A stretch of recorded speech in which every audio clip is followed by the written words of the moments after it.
everyone. Welcome to Talk Nerdy. Today is Monday, March 18th, 2019. I'm your host of the show, Cara Santa Maria, and this week we're going to be chatting with Stacey Espinosa of the Mars Wrigley Confectionery. Oh my gosh, this is so much fun. It's kind of out of step for Talk Nerdy, but it's absolutely not at the same time. And we'll talk about just why in a second. But first, I want to thank those of you who have made Talk Nerdy possible this week. Remember, Talk Nerdyism will always be 100% free to download, and that is because of the support from listeners just like you. If you want to pledge your support for each show, all you've got to do is go to Patreon, patreon.com/Talk Nerdy, and learn all about how to become a patron. This week, I want to thank Rob Schreck, Pedro M. Rosario Barbosa, Phil T-Bear, The Zombie Drummer, David J.E. Smith, Jeffrey Perez, Charles Payette, Gabriel Felipe Jaramillo Gonzalez, Brian Holden, and Jeffrey Sewell. Thank you guys so much for your support of the show. Remember, there are other ways to support the show that aren't financial. You can rate and review on iTunes, or actually it's called Apple Podcasts now, on Google Podcasts, on Stitcher, basically wherever you get your podcasts. You can share, the show with your friends and family on social media, word of mouth. You can even visit the Talk Nerdy store at talknerdymerch.com and pick you up some cool Talk Nerdy swag. All right, guys, I'm really excited about this week's show. So as I mentioned, we're going to be chatting with Stacey Espinosa, and she's the Global Product Development Senior Manager for Mints and New Benefits for the Mars Wrigley Confectionery. And if you don't know what that means, that's okay, because we're going to talk all about it during the show. But basically, she's an engineer who gets to invent candy and mints for a living. And it's the coolest job ever. And I cannot wait to share this interview with you. So without any further ado, here she is, Stacey Espinosa. Well, Stacey, thank you so much for joining me today. Thank you for having me. All right, so we are recording remotely. I'm over here in Los Angeles. The weather is finally good. I'm looking out my window and it's nice and sunny. It's been raining nonstop for weeks. Where do you hail from? So I currently live in Chicago, which is the opposite of warm. Yeah. But if I believe the weatherman, it's coming. The spring is coming. And are you there right now? I'm actually in Indiana, a suburb of Indianapolis, Carmel, Indiana. And I came down today to do some STEM outreach with my mother-in-law's class. Oh, no way. How old are the kids? So they're in second grade. That's so exciting. We talk about this all the time. And I think this will probably be a big bulk of our conversation today. But little girls, especially girls before, I'd say about seventh grade, which is where, it's happening all through childhood, but where a big shift starts to happen. They have to see women in STEM positions, women in positions of corporate power, things like that, so that they can see that this is it's an option for them as well, because they just don't see these role models as often as we'd like in the media. Absolutely. And I would say it's one of the biggest areas of passion that I have, and one of the reasons that I really love what I do, because it enables me to have something really tangible and accessible to talk to young people about STEM. And I think that one of the challenges is sometimes STEM can feel really complicated, and it's, for really, really smart people, and it can feel really ambiguous and intangible. And when I walk into a classroom and I say, "Have you heard of candy?" And they all, everybody's eyes light up. Yeah. And I say, "Did you know that there's STEM involved in candy?" And jaws drop. There's just kids are so wiggly. It's really funny. But there's just this reaction of blowing up the paradigm of what people believe STEM to be. And one of the things that I really, really try to do is just to use the tools that I have to make STEM more accessible, and to teach them about, what goes into making products and what are some of the things that we think about.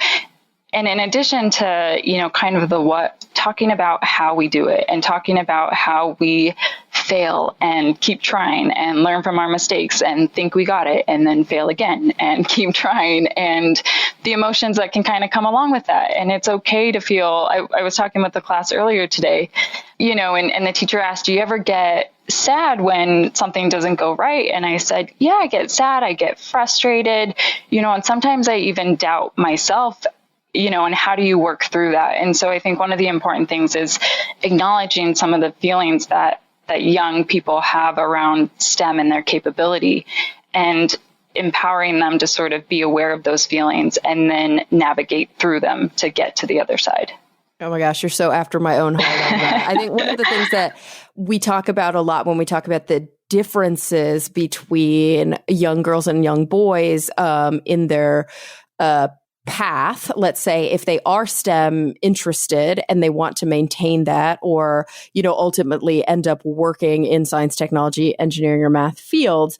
And we see obviously this leaky pipeline. We talk about it all the time on the show, and it starts very, very early, but there are these punctuated periods of development where it becomes quite obvious. And I think one of the things that we talk about a lot when we talk about stereotype threat and some of these other, kind of, let's say, scholastic, or how am I trying to word that? These other specific traits or specific experiences that have a lot of evidence behind them, right? A lot of scientific evidence behind them, is that young girls are socialized to be okay with their feelings, and young boys aren't. Like I always highly recommend a couple of films by, what's her name? Jennifer Newsom. Let me make sure I'm saying, what's her middle name? Siebel. Jennifer Siebel Newsom. Mm-hmm. Actually, that's probably her maiden name.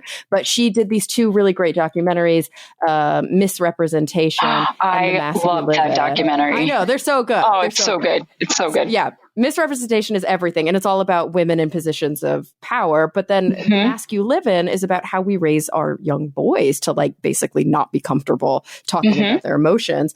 And I think you hit the nail on the head when you talked about it's okay to fail. Not only is it okay, it's the only way that science can progress.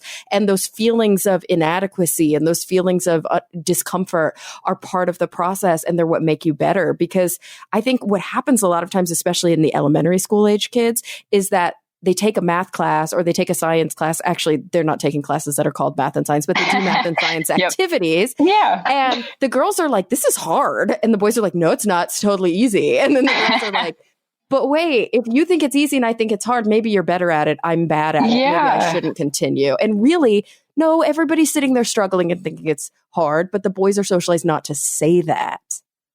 And that's a big problem for girls because it's a mirror. It's like a funhouse mirror that's being held up to them. So I think it's really cool that you go out there and make that okay, because I'm not sure how often they're getting that from society, from their parents, from their teachers, from anybody. Because American society is we don't fail, we don't apologize, we don't look like kind of society, and that's not that healthy, right? Especially it's not. And I think one of the points that you hit on is it's not healthy for either side, and so you're not getting the full benefit and the full potential. And I think when we talk about women in STEM and we talk about gender equality, it has to be a conversation across the gender spectrum.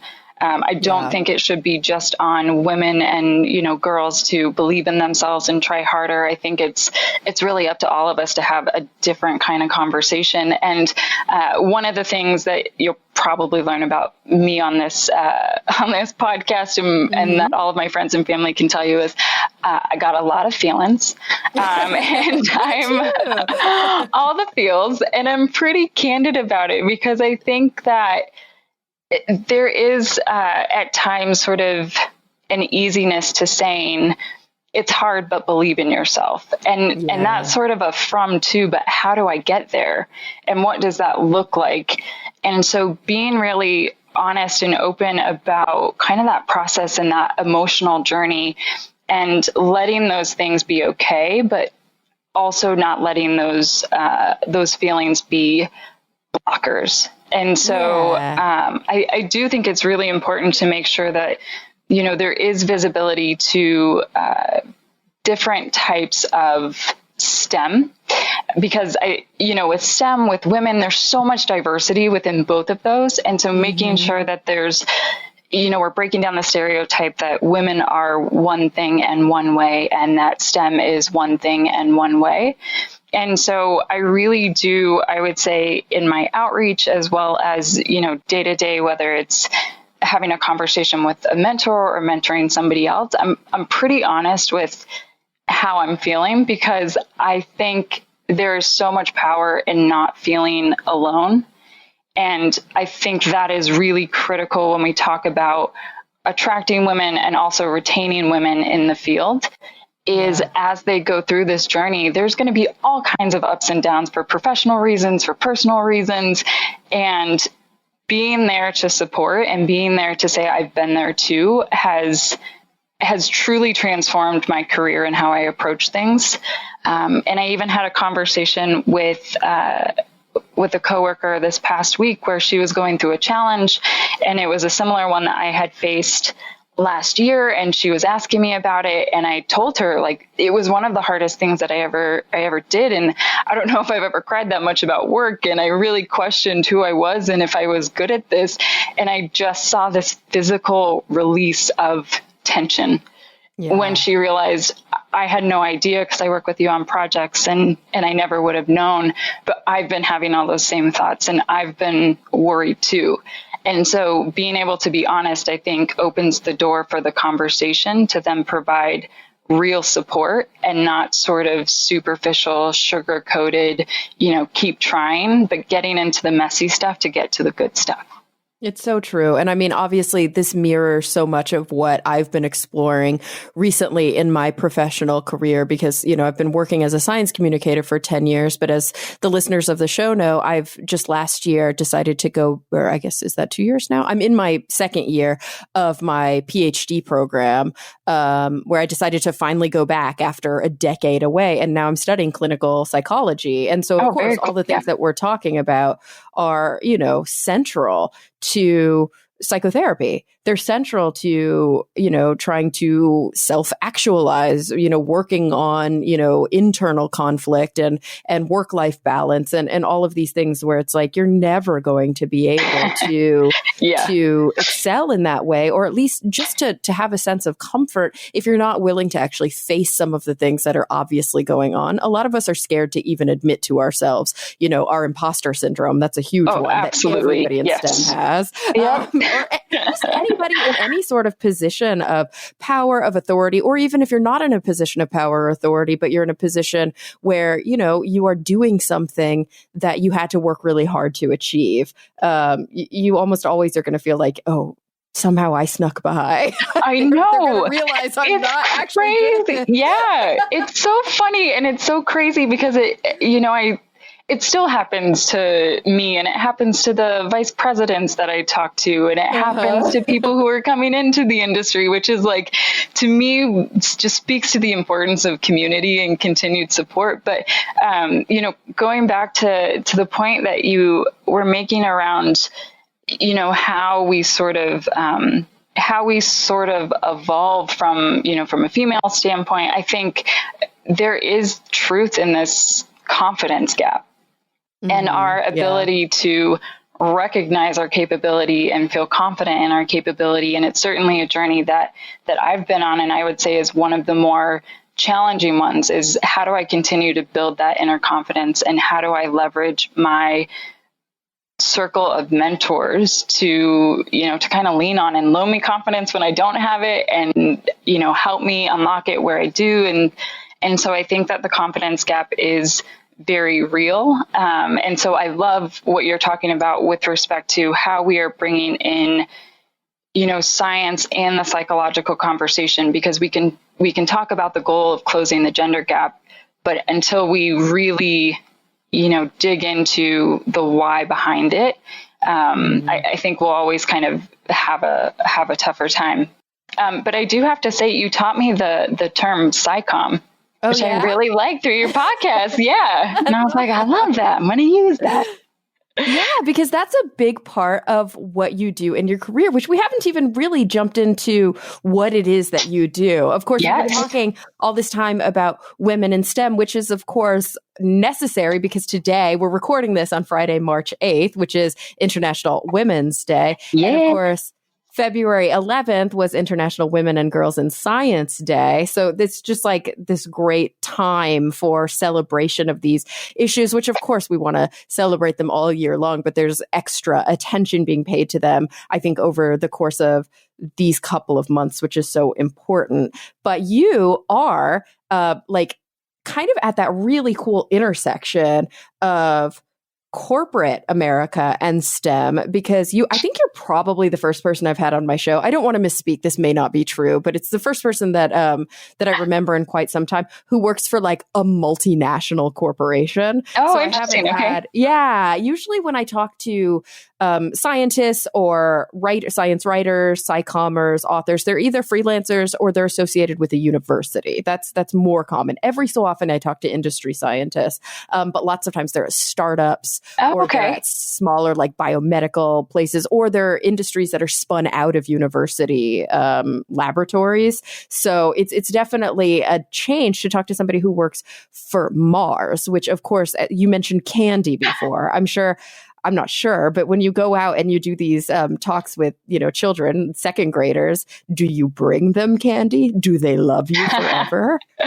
So I work for Mars Wrigley Confectionery, which of all the jobs in the world and all the companies in the world, I feel incredibly, incredibly lucky and grateful to be in the position that I am. So my current role is in product development within what we call our gum and mints business unit.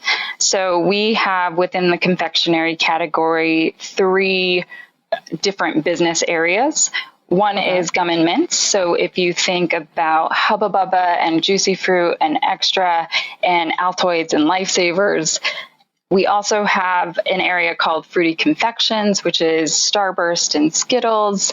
And then we have chocolate, which M&M's, Snickers, Twix, Milky Way.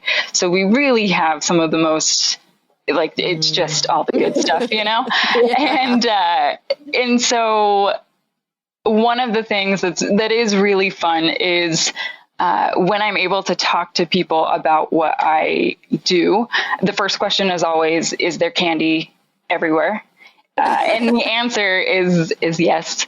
And so it's so fun, and it's the stuff that you see out on shelves, and it's the stuff that our super smart scientists and product developers are inventing. And so it is a really, really fun atmosphere. And I grew up with a tremendous love of candy, and I refer to myself as a bubblegum advocate. So it's a really fun opportunity. And one of the things that I bring in when I talk to young people about candy and science is some of the background on how is science involved, which is really throughout the candy making process. And so talking to them about the different areas that STEM comes into play. And then also, because I'm a bubblegum advocate, I love teaching young people how to blow bubbles, the physics of a bubble, when does a bubble pop, as well as, different things of how do we taste and how do we, scaling up is another one that might be an area of interest, because working for a larger company, we do a lot of our initial development in the lab. So if you think about kind of baking in your kitchen, it's more on that scale, but you then have to scale it up so that you can make a lot of it really consistently. And that changes the way that you think about product development, to make sure that you can really manufacture a quality product at the end of the day and consumers are getting what they love. So it's really fun to be able to bring that to life for kids, because you can ask all sorts of fun questions, and the reactions and the energy is always so good. But yeah, like I said, their eyes bulge and their jaws drop, and they just didn't know that this world existed.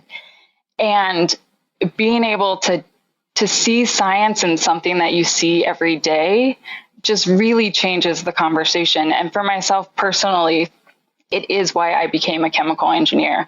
So I have always loved candy. I was told that candy companies hired chemical engineers. And so that's how I made my decision to do chemical engineering at the University of Utah. I love that so much. Okay, so I was going to ask you that because I know that your title, at the company is that you're a product development manager, but I was wondering, did you come in it through chemistry? Did you come in it through business or through engineering? So you studied chemical engineering, so that's like a blend of chemistry and engineering, yes? Yes. Yeah. So it's chemistry, it's engineering. The other thing that I, maybe a bit biased, but the other thing I really love about engineering degrees is at the heart of all of it, it's about problem solving and really thinking through complex problems and collaborating. And I think that time and again, I see the foundation that degree helped me build to be able to do that. Even if the problems I face now may be less technical and more strategy focused or more people focused, it's still that skill set that I've, had the opportunity to build up. So yeah, I did chemical engineering, and I started in, 2009 after I graduated with Procter & Gamble, and actually worked on paper towels for about 5 years in the research and development area. And then when my husband's job moved us to Chicago, I felt like it was fate and sought out Wrigley, what was Wrigley at the time and now Mars Wrigley Confectionery, and had the opportunity to join. And so I think what's been really interesting about the role is, so I currently lead the product development team for two areas of our business. So global mints innovation, as well as new benefits. So that's really around understanding macro consumer trends and how do we translate those into our gum and mints business and make products that consumers, will love and are looking for. And so, so my role has evolved. When I started with Wrigley, I started as a senior product development or senior product developer. And that was super hands-on. And I was able to invent some Hubba Bubba gum, sour blue raspberry, and a candy apple. Oh, whoa. So you came up with the flavor and you determined all the chemicals necessary to make it taste just like that and actually developed those flavors? So we get to partner with flavor houses. So we work really closely with flavor experts. But the work that we do is we're able to take different flavors and understand the characteristics of that flavor. So if you think about strawberry, for example, there's not one strawberry, there's a million strawberries, and they have slightly different characteristics. Maybe one is a little bit more candy-like, maybe one is a little bit more adult-like, one is a little bit more green.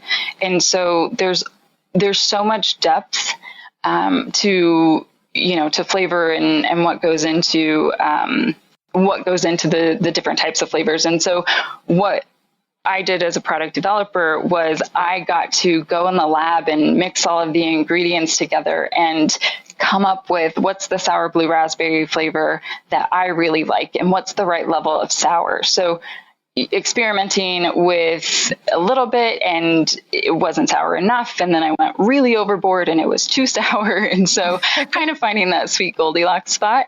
But yeah, that's a lot of the work that we do. We're actually in the lab making the products. And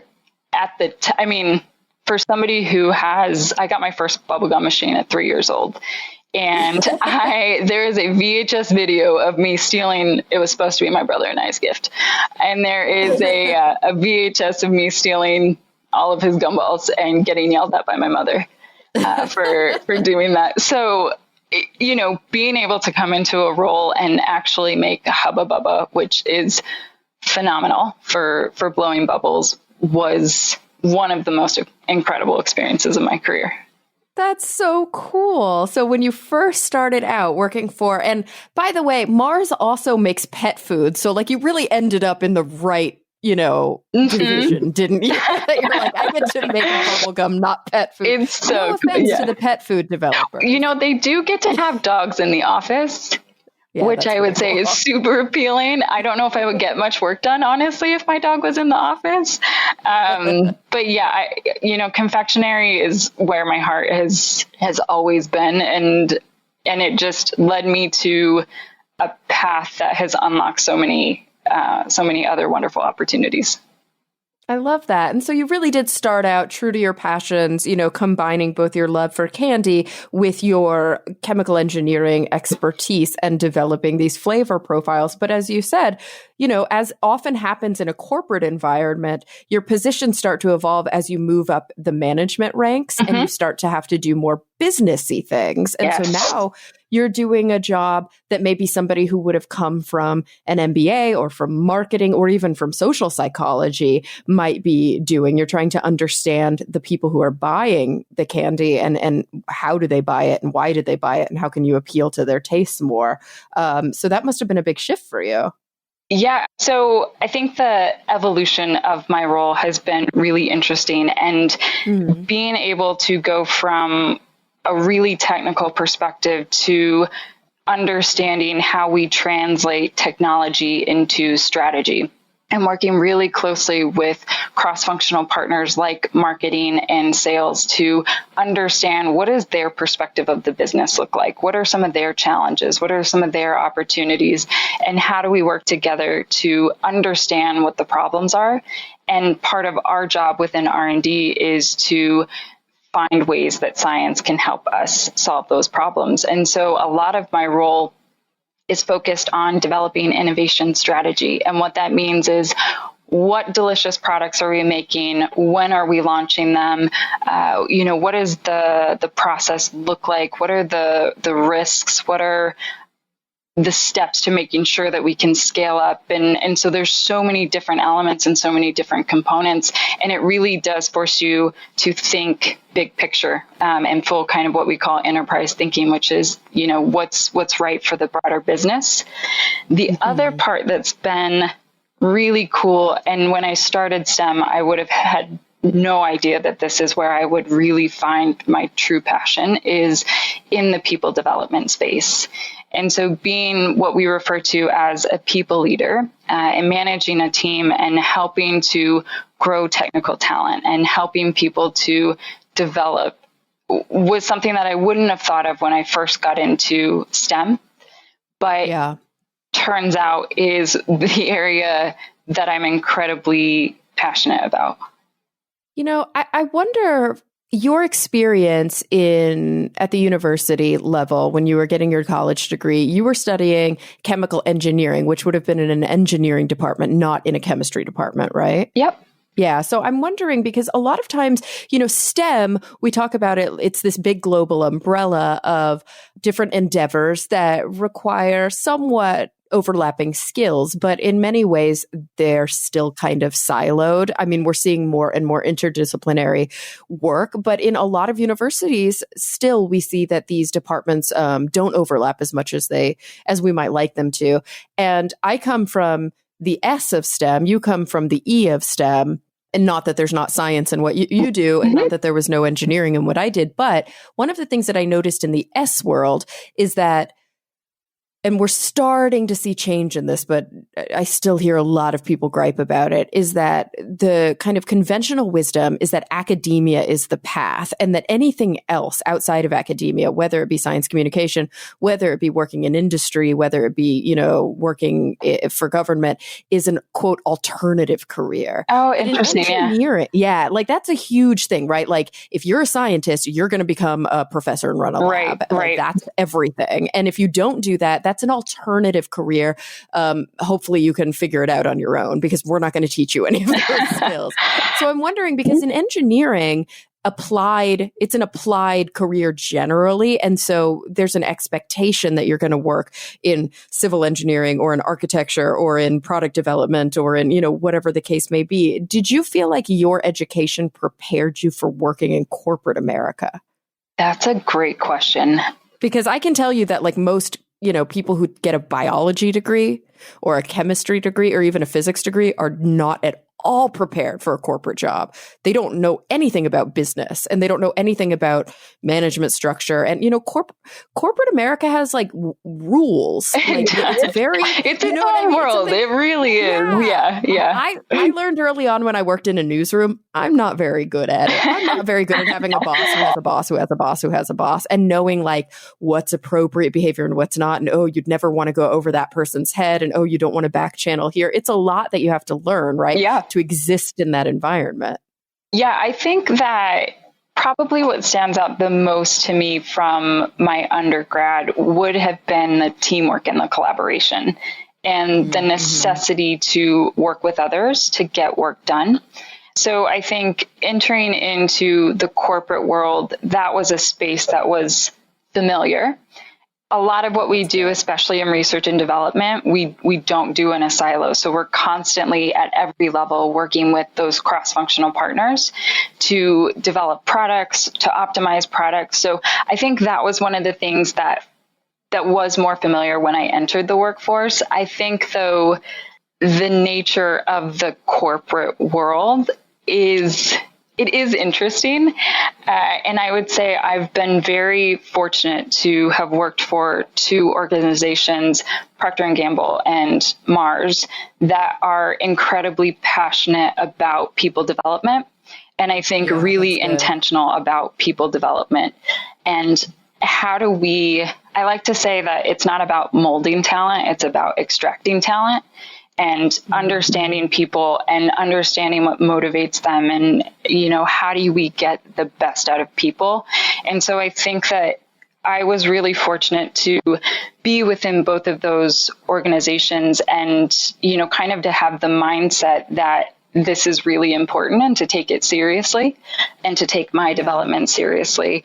The other thing that has made all of the difference has been the mentorship that I've received along the way. So there's no way walking into the corporate world that I would know everything and be ready for everything. And even in my current role, having been in the corporate world for going on 10 years this year, which is, yes, it's wild. But, there are still so many things that I am continuing to learn. And so mentorship is one of the things that I think along the way, having that support and kind of going back to the candid conversations of being able to ask somebody, what's going on? And, can you help me understand the dynamic? And I think that's one of the ways that we can continue to support growth within, kind of the corporate world. So I think there are certainly a lot of tools that come with the corporate world. And I think there are also some unique challenges that we need to make sure we are helping people navigate. All right, guys, I want to take a quick break to thank the sponsors of this week's episode, starting with Calm. Now, I know I've talked to you about Calm before, and the reason that it's so exciting that I'm working with Calm is because it's one of those rare situations where I used Calm long before we partnered in doing these ad reads on the show. It's been actually a really big part of my life. So Calm is an app that you can download that is jam-packed with really great tools, basically, to reduce your stress and anxiety, to improve your mental state. It all really comes down to the concept of mindfulness. And so some of these tools have to do with actual mindful practices like meditation, and they run the gamut from mindful eating, mindful walking, really intensely guided meditation, all the way to more unguided kind of activities.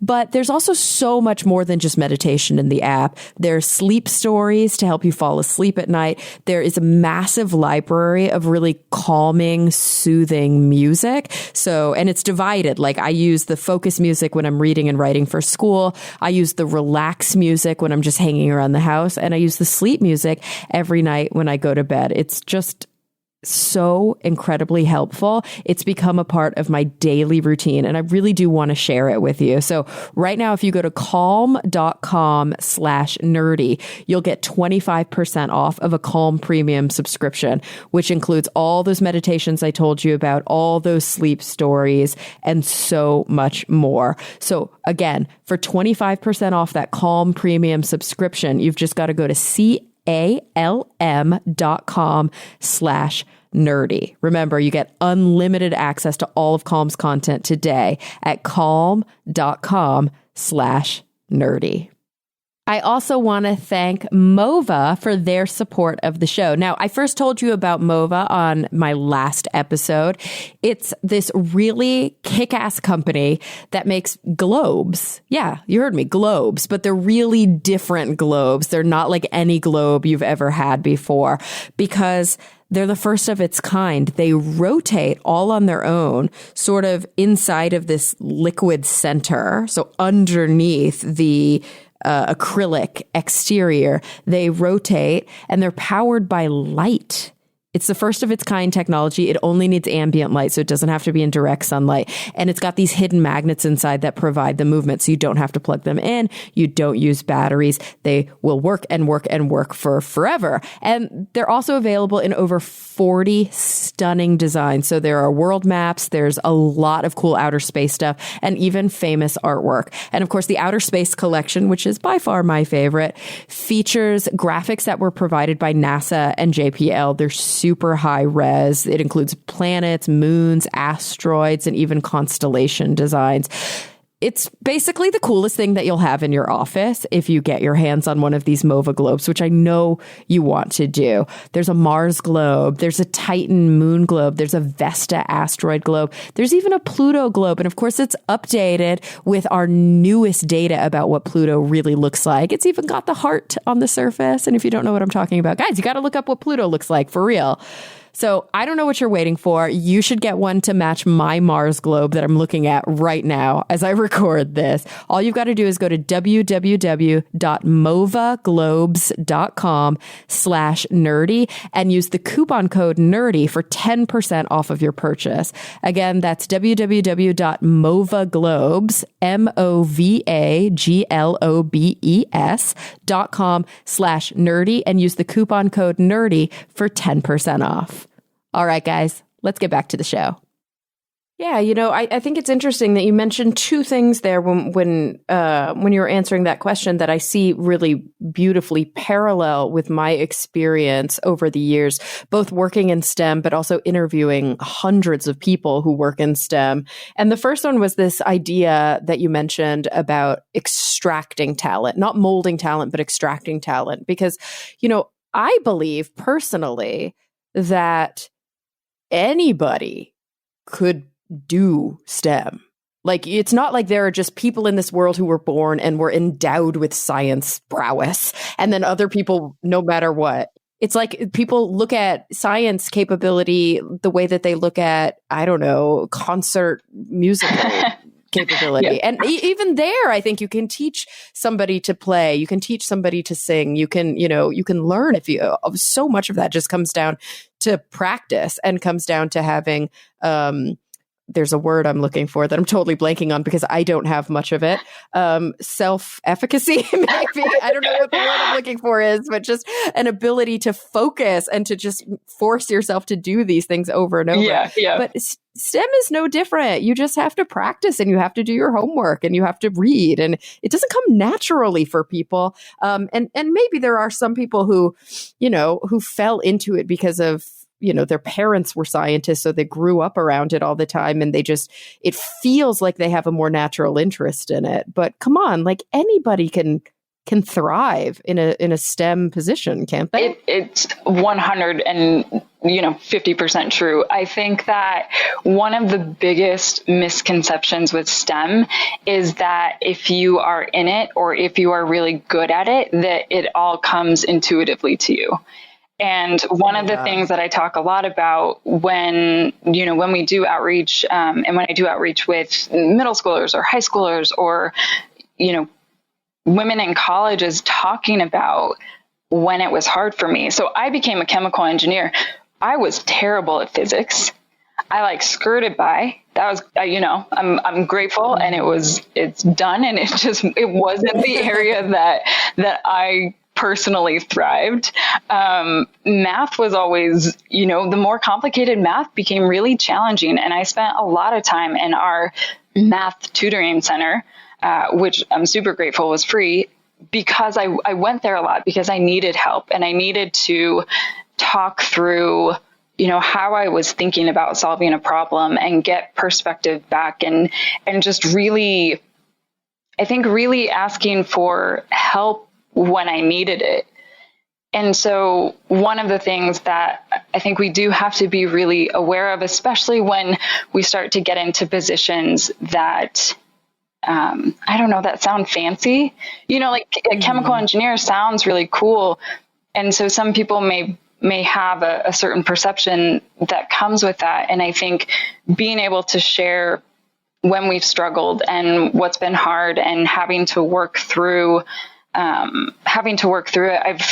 I've had girls come up to me before, one in particular when I was in college and doing outreach, who said, "Thank you so much for saying that you went to the tutoring center because I just thought I was really bad at this." And I didn't, I get so emotional. Like I didn't know I could ask for help. And I didn't know that it was okay to not know all of this already. And it's one of the things that we really push in research and development and innovation is, look, if we knew what we were doing already, we wouldn't be innovating. And so it is about researching and trying and being okay with that. And I think it's so important, again, as we talk about attracting female talent and we talk about keeping female talent in the field and in the industry, is continuing to support that journey that they're on to sort of find their space and find the area of STEM that works for them. I think a lot of times it's easy to say, I don't like electrical, so I must not be, I probably won't be a good engineer. There's so much diversity within STEM. And so part of the goal of the outreach that I do is to, even if they all don't become candy scientists, it's just to blow up their paradigm of what they think science and technology and engineering and math are, and letting that kind of pique their curiosity to think about what else do I like that maybe STEM is a part of. Oh, absolutely. I mean, it's funny because I think that sometimes we have these conversations, and I have these conversations quite a lot on the show. And the reason that I do that is because it's not different yet. I mean, it's different, but it's not completely different yet. And until it's completely different, these conversations need to be had. And I think that, sometimes people listening, sometimes I know that this is the case because of the kinds of comments that I will get on social media when I, tweet certain things. But sometimes people listening will, at minimum roll their eyes and at maximum be like, rah, rah, rah, why do we have a Women's Day? Where's International Men's Day? Yes, I've heard that many times. Yes. Yeah. And the thing is, go ask a child, any child on this, that and say, can you draw a picture of a scientist for me? And just look at the drawing that they give you and make your own conclusions based on that, because we are not at a place yet where when I say, can you draw a scientist, where they're going to draw a girl in a candy shop. Right. You know what I mean? That would really just be my dream come true though. I mean, it's almost always still going to be an Einsteinian figure in a lab coat, which makes no sense. Like Einstein didn't need to wear a lab coat. Yeah. It's so weird. He's like a theoretical physicist. Like he's like working on pencil and paper all day. But yeah, it's this weird amalgamation of or when you go to, I remember buying a gift once for a young child in my life, a friend's child, and it was her birthday, and she wanted to be a princess scientist, and I was trying to find her dress up. She was really into dress up, and it was really easy to find the princess costume, but I kind of had to make a scientist costume out of a doctor costume for a boy. Interesting. Yeah. You know what I mean? Yeah. And so I took portions of the princess costume and portions of the doctor costume for the little boy, but I took them all off of the packaging so she wouldn't know it was for a little boy, and I made a princess scientist costume. That's awesome. For her. But it's so sad that we still have to do that. Yeah. That these things don't just exist. Yeah. And it's like, it bums me out a little bit, but it's so cool to see that you're working every day, and that so many women are working every day to show that these options are available. Yeah, absolutely. I think that I think that one of the most important things, so I was a part of the Society of Women Engineers, and, you do hear the comments when you're talking about women in STEM. I think that it can cause people to feel left out. But I think really the conversation is about inclusion.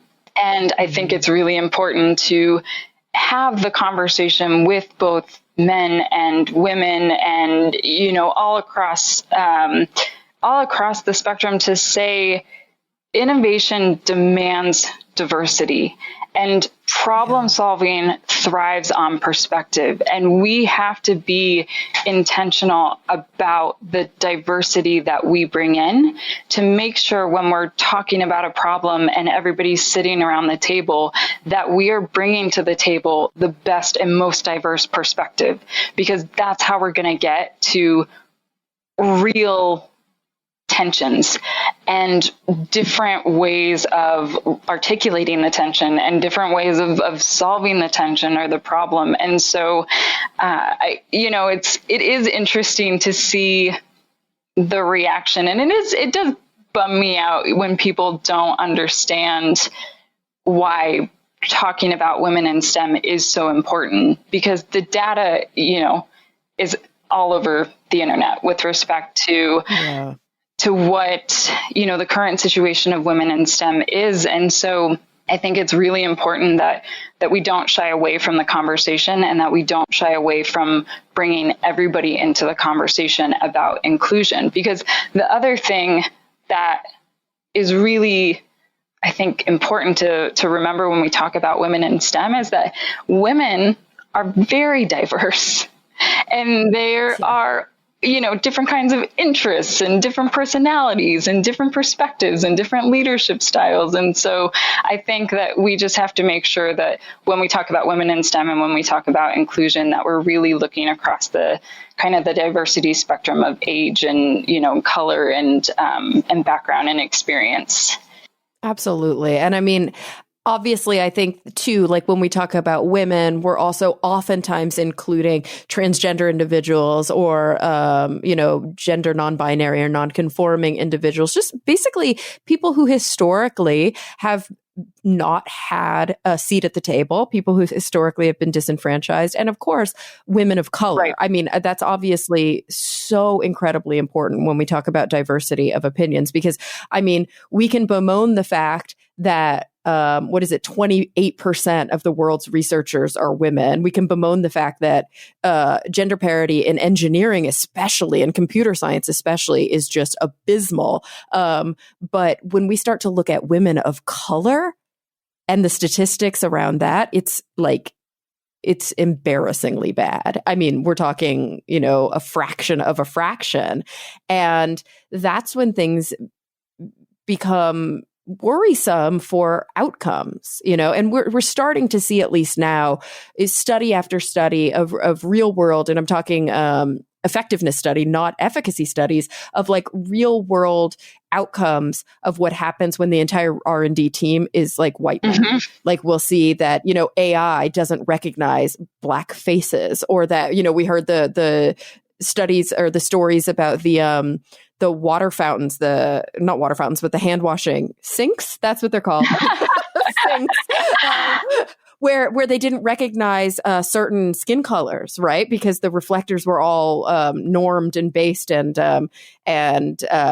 developed with white skin underneath. I mean, these are like ridiculous, overt examples. But what happens, for example, when you're in a room and you're doing R&D on a new kind of candy and only white men are developing the candy? Well, they're thinking about the consumer being a white boy, but it's not just white boys that eat candy. It's actually, that's a small percentage, right? That's the minority. It's people, it's young people of all colors and all backgrounds and all stripes that like candy. And we need to understand their tastes and interests as well. I think one of the things that I love most about candy is the fact that it's such a unifier. and that everybody has a memory, everybody has an experience and a product that they love. And so I think it's absolutely true to say, if we want to do the best that we can do for our consumers, then we need to make sure that we're reflecting the different perspectives of our consumers and that we are considering who is at the table and that we're looking around the room. And I think we are holding ourselves personally accountable, especially as leaders, to say who is in the room and how can I make sure that the right people are in the room and that we're having the right conversation. And I think that we have to be intentional about that and the way that we go about it. I read this interesting book called Atomic Habits. And it was actually, I listened to it on Audible, which was fascinating.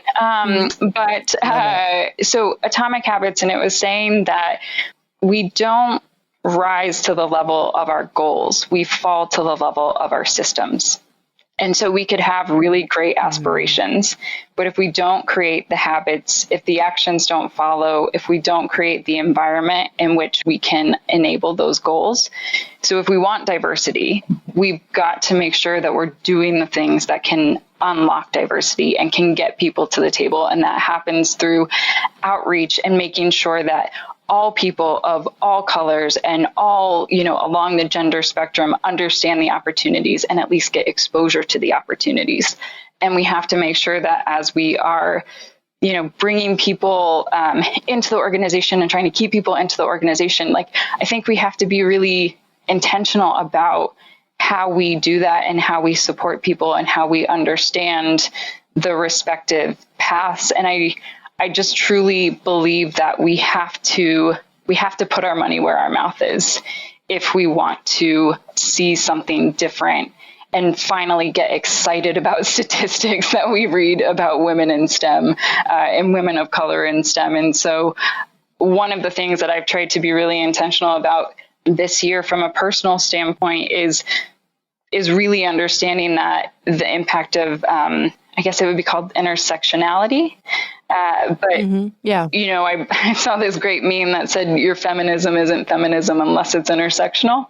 And I thought that was a really great and provocative insight. And so really just being focused on the diversity of women should be reflected in the women in leadership and kind of all across the board.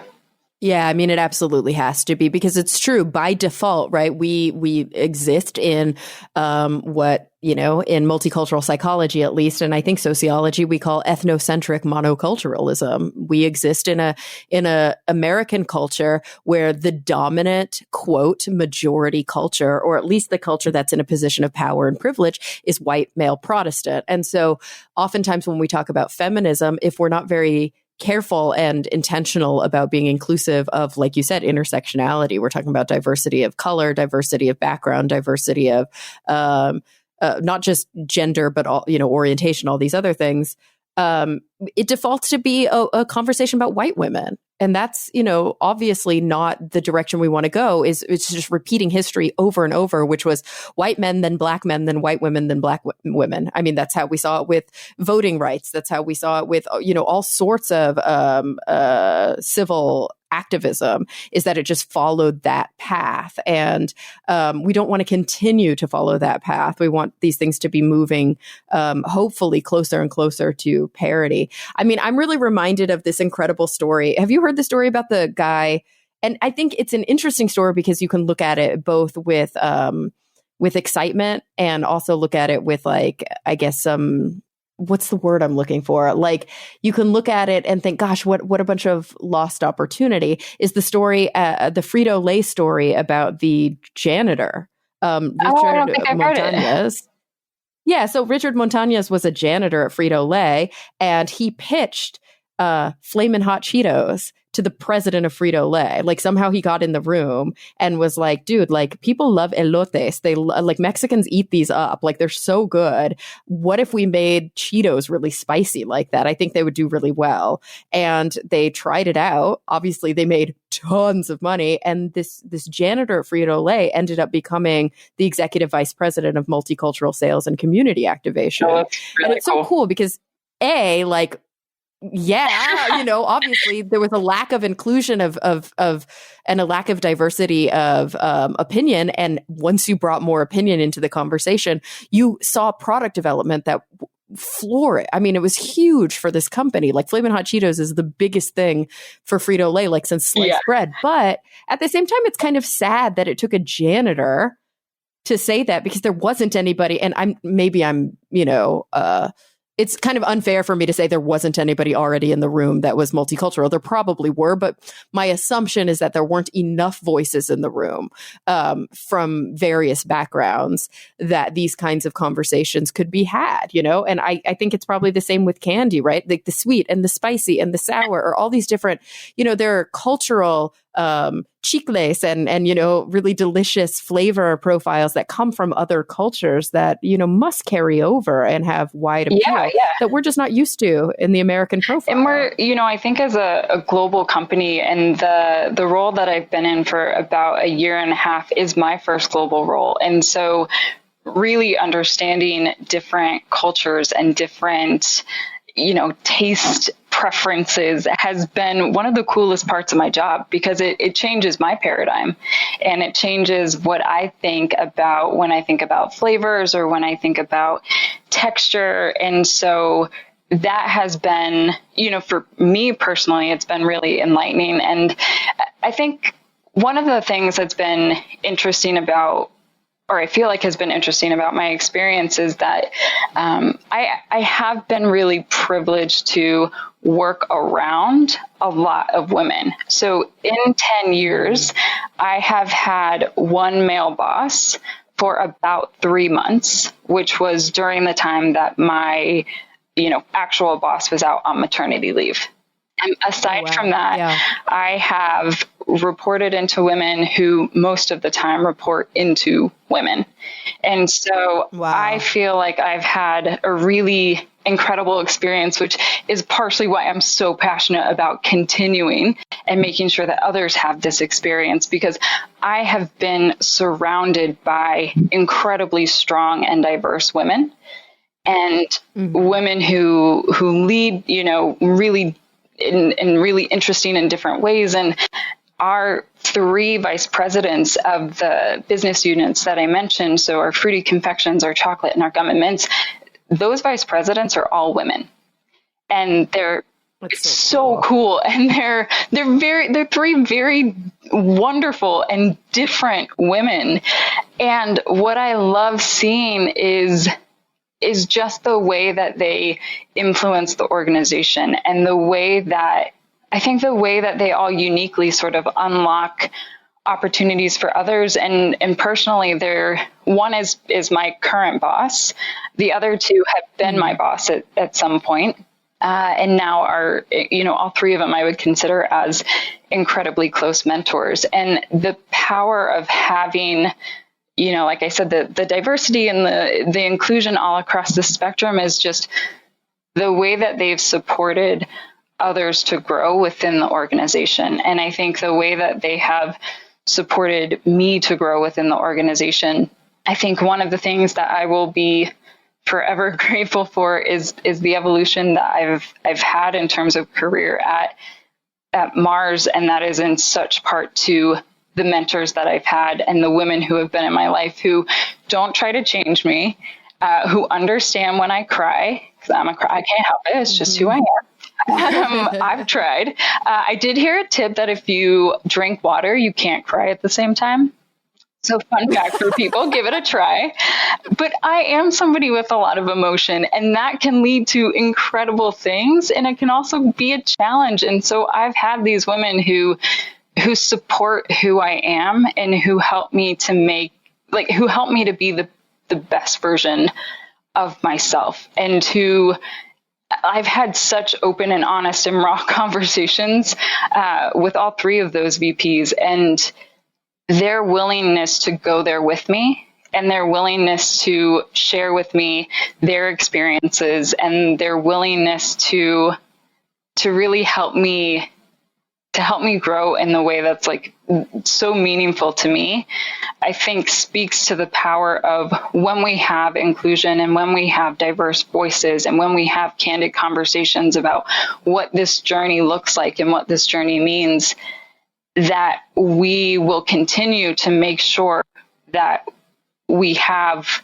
the right people and, you know, the diversity in the women, and that we have them in positions where they're wanting to stay in the organization. If that, you know, or in, I say the organization because that's how we refer to our business, but who want to stay in the field and who see the opportunities for themselves in the field. And it's something that I you know, it's just truly made all the difference in my career and, quite frankly, in my sanity. Ugh, I love it. And I have to admit, like, before we had this conversation, I don't think I knew, or I mean, deep down I must have known, but I never thought that a candy scientist was really a thing. Like, of course it's a thing. Totally a thing. How else do we get it? But yeah, like, who you don't often think about the fact that in almost every corner of commerce, there is scientific innovation that's happening. So if you are somebody who is interested in becoming a scientist, or maybe you know, are interested in aspects of STEM, but you're like, I don't want to work in a lab at a university, or I don't really know what I want to do for a living. I just know that I really enjoyed that bio lab that I took. Or I just really enjoyed that physics class that I took. Like, there are opportunities in literally everywhere. Yes. Yep. Yeah, we're in a high-skilled global, you know, community now. It's just, this is the kinds of jobs that are increasingly available to people, are jobs that require this kind of training, and are jobs that are going to really need and want more people who, you know, have these STEM backgrounds. Like, it's almost impossible not to be employed if you come into the workforce with this kind of specialized training, because it's more and more what people need. They need people who know how to code. They need people who know how to build things. We need people who know how to, you know, calculate. Just these basic skills. And like you said, working together in groups, which is a big part of getting a STEM degree, problem solving, utilizing the scientific method. I mean, right there. Critical thinking. These are huge, important skills. And more positions require that. It's not just like, oh, it's nice if you can do it. It's like, no, if you can't do it, you probably can't work here.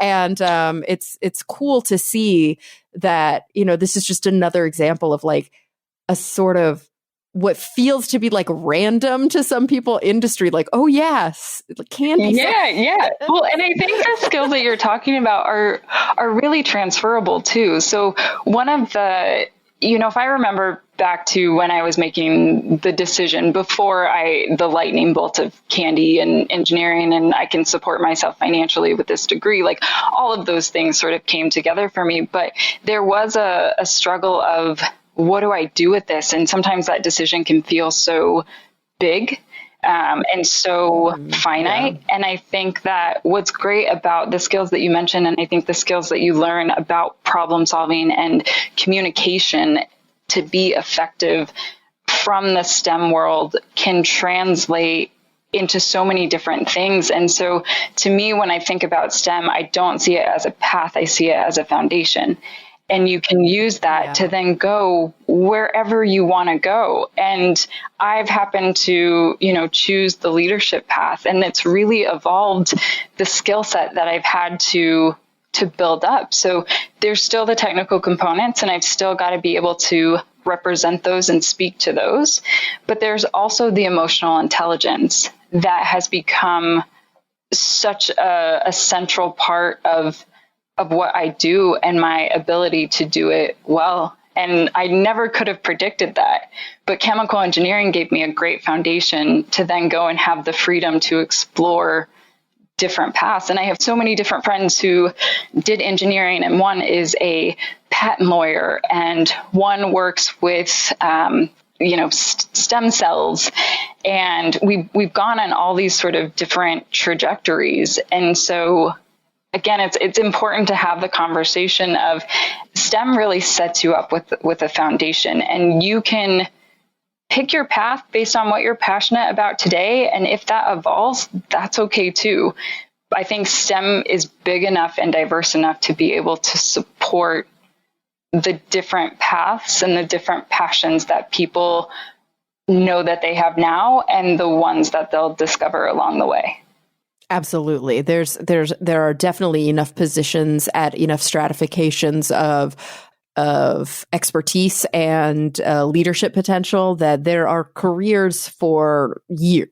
If you study STEM in school, you are going to be able to find something that works for you, and you're going to be able to find something probably with like a really interesting niche interest, you know, like many of us have been able to do, especially you, Stacey. I mean, it's just fascinating learning about what it is that you do and the fact that this is like a real job. So I know. I love my favorite line that I use almost every time when I do outreach is I use math and science to make candy and I get paid to do that. Somebody pays me money to do that. It blows my mind. And I still remember getting the call from Mars Wrigley saying that I got the job 5 years ago. And you know that face that like Miss America makes when she's won and she's crying and she can't believe it, but she knows she worked hard. And so she's super proud, but she's also like, me, you want me? And that was truly, you know, what it felt like to have found this opportunity and to see where it's taken me in the last 5 years, again, isn't necessarily what I would have predicted. But I think that the support and development, the support from, you know, the people that I've met along the way have helped me be ready for that. And when I'm not ready, have helped me figure out how the hell do I fake it, you know, and sort of keep putting one foot in front of the other as I figure it out. So it's, I don't know. I love it. Me too. Well, Stacey, this has been such a fabulous chat. And, you know, we're nearing the end because I know I was only supposed to have you for an hour. I've already gone over by a minute, but I was hoping that I could close the episode by asking you the same two questions that I always close my episode with, which are like kind of big picture questions, but you can take them however you want to. You can. Yeah, absolutely.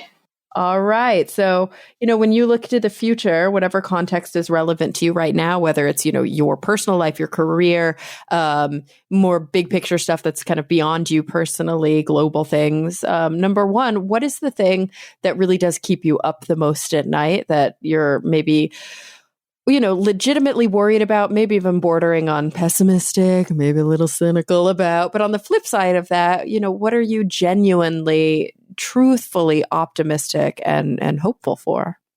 What keeps me up at night, you know, if I answer this question really honestly, is it reminds me of this phrase that one of our vice presidents, or the way that she described it was, a lot of times women, it feels like we have a Supreme Court in our heads that is judging our decisions and our actions, and we're really tough on ourselves. And I can be really tough on myself if I feel like I didn't get something quite right, or I wish I would have done that, or I wish I would have handled that differently, and kind of Monday morning quarterbacking. I think it, you know, if I'm being really honest and sincere, I think that's one of the things that certainly keeps me up at night, and working through, you know, the rumination, and it's been something that I've personally focused on in the last year or so, is just how do I continue to work through that, and how do I continue to build that internal confidence to really make sure that I'm confident in my ability to lead, because I have evidence that, you know, if I think about it from a scientific standpoint, I have evidence that tells me that I can do it, and I can do it well. So I think that's one of the things from a personal standpoint. I think from a business standpoint, it's really keeping up with the pace of innovation and understanding the way that consumers are continuing to change and how fast some of that change is happening. And so how do we continue to, you know, make sure that we're at the forefront of that? through our products, through the way that we interact with consumers, through all touch points of the business. How do we really continue to ensure that we're leading the pack? And do you think that that's also the thing that you're hopeful about? Is it one of those things where, you know, the thing that makes you most worried is the thing that also gives you a lot of hope? You know, it's fresh. Sorry, that was my dog's ears. That might have been really loud. He's getting really needy. He needs some attention. My apologies. So the thing that gives me hope that's fresh on my mind coming off of the outreach today is the speed at which young girls raise their hands to answer a question. Aww. And the confidence that they have in what they have to say, and that you need to hear it. And so it tells me that the future is there and the future is ready. And the hope that I have is that the more we have these conversations and the more we realize the support that's needed along the way, you know, my hope is as they get older, and for me, myself, that the speed at which we raise our hands doesn't slow down, and the confidence that we have that you need to hear, you know, what I have to say, because I have something of value to contribute. And so when you see that enthusiasm and when you see that confidence, you know that it's there. And I think that part of, you know, our responsibility as the women in STEM of today is to be there for the women of STEM tomorrow and to help them see a path that they can really succeed. And I think the important caveat is succeed as themselves and as the best version of themselves. Absolutely. Well, Stacey, gosh, this has been such a joy. I've absolutely learned so much. I'm really, really inspired by the work that you do. And I'm just so grateful that you were able to take the hour to chat with me and the listeners today. Yeah, thank you so much. I've been geeking out the entire time. This is one of like the coolest experiences, and I really love your podcast. I've learned a lot. It was funny. I was listening to a couple and I was like, I got to watch that documentary. And do I want to donate my body to science? I hadn't thought about that before, but that's an interest, you know. So I think I would just say thank you for the platform that you've created, and would encourage, you know, the listeners and the audience to really think about the role that they can play in the conversation, and especially in the conversation of women in STEM, and don't undervalue what you can contribute to the conversation. Absolutely. Guys, you heard her. All right. Thank you so much for listening week after week. I'm really looking forward to the next time all of us get together to talk nerdy.